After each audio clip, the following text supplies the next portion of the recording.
Buddha was to give a talk one day, and thousands of disciples had come from miles around. When Buddha appeared, he was holding a flower. Time passed, but Buddha said nothing. He just looked at the flower. The crowd grew restless, but Mahakashyap, who could restrain himself no longer, laughed.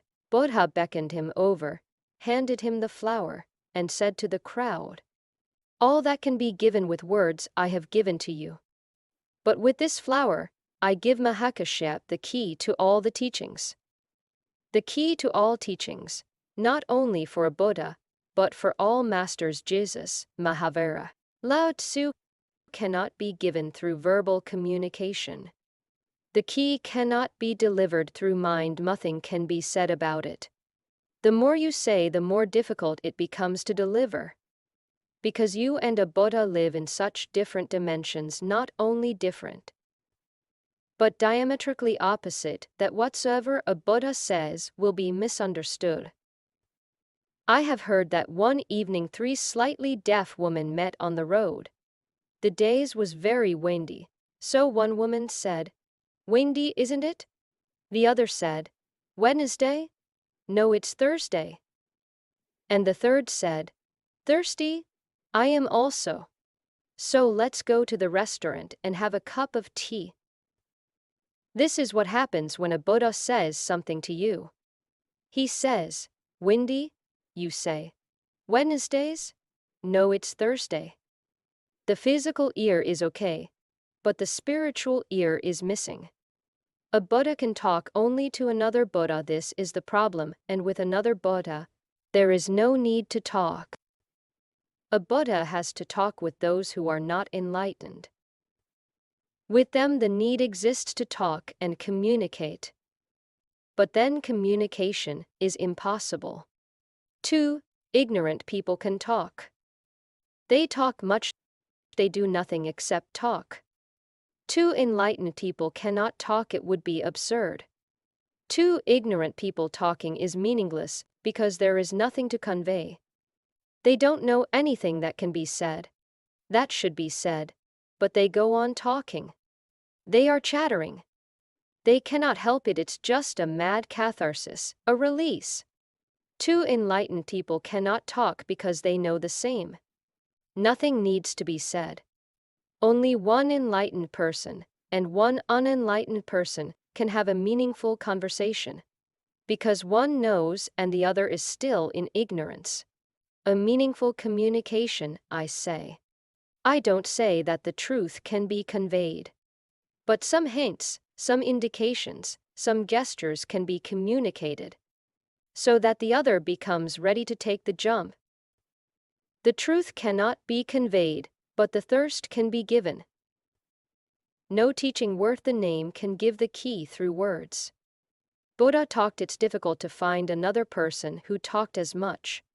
Scholars have been studying all the scriptures in existence that are in the name of Buddha, and it seems an impossible accomplishment because, after his enlightenment, he lived only 40 years, walking from one village to another.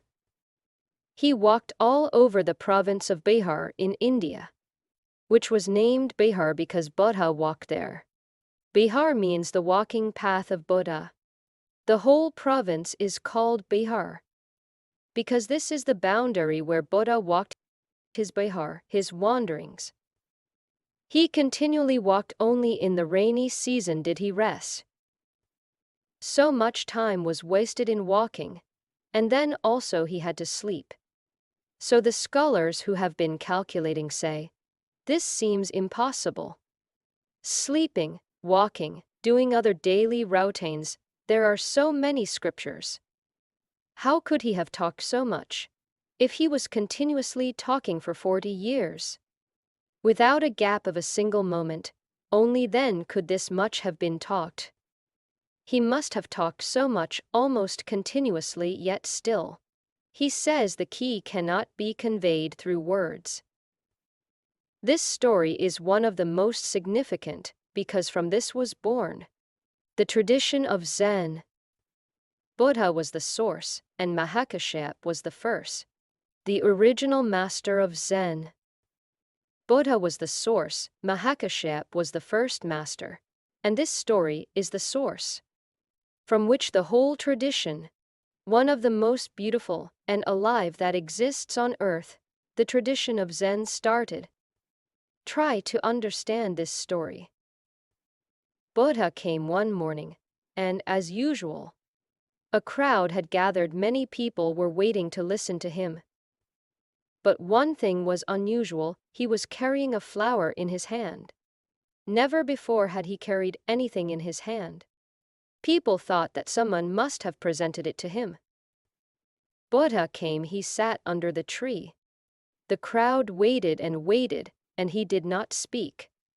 He wouldn't even look at them, he just went on looking at the flower.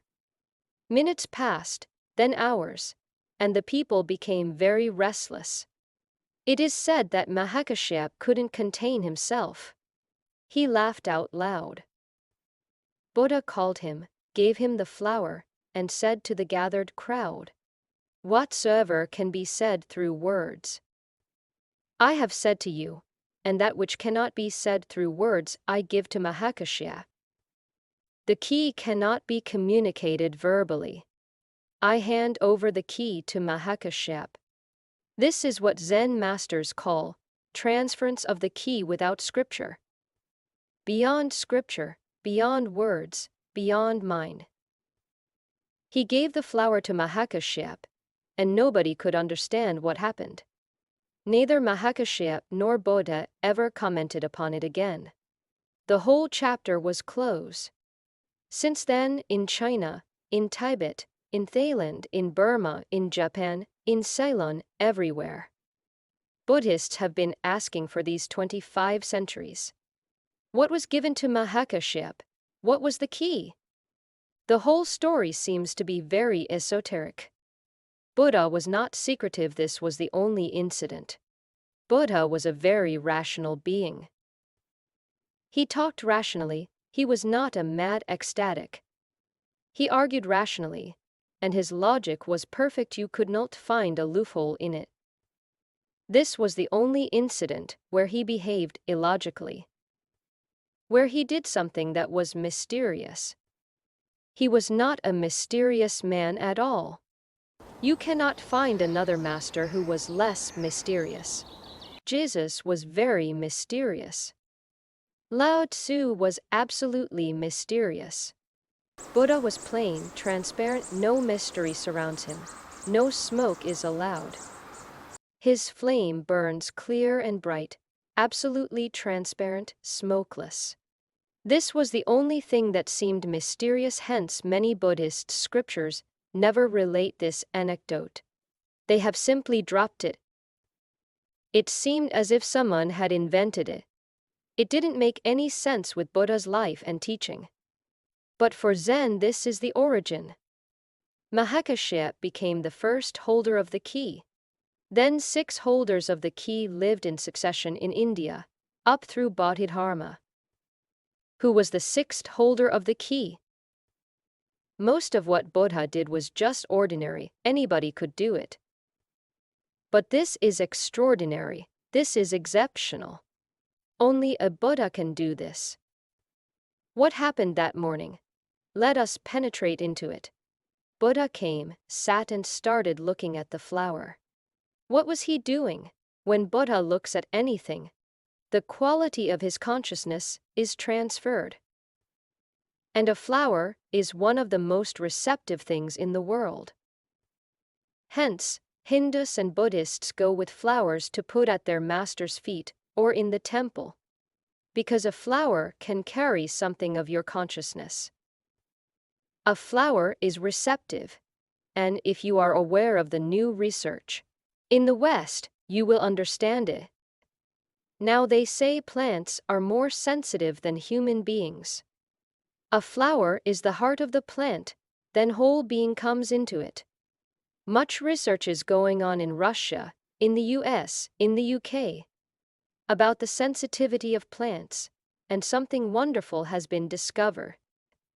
One man, a scientist, was studying plants, how they feel, whether they feel anything or not. whether they have emotions or not. He was sitting with a plant with electrodes fixed to it to detect any movement in its inner being, any sensation, any emotion. He thought, if I cut this plant, if I tear down a branch or cut it from the earth, what will happen? Suddenly, the needle writing the graph jumped. He had not done anything, he had just had a thought, if I cut this plant. The plant became afraid of death. And the needle jumped, recording that the plant was trembling. Even the scientist became frightened, because he had not done anything, just a thought.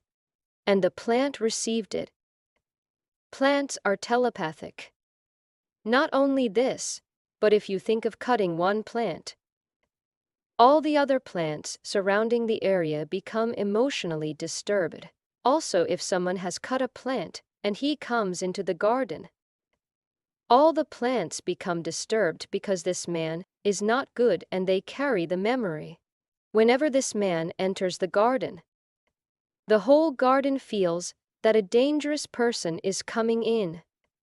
Now, a few scientists think that plants can be used for telepathic communication because they are more sensitive than the human mind. In the East, it has always been known that a flower is the most receptive thing. When Buddha looked at the flower and continued to look at the flower, something of him was transferred to that flower. Buddha entered the flower.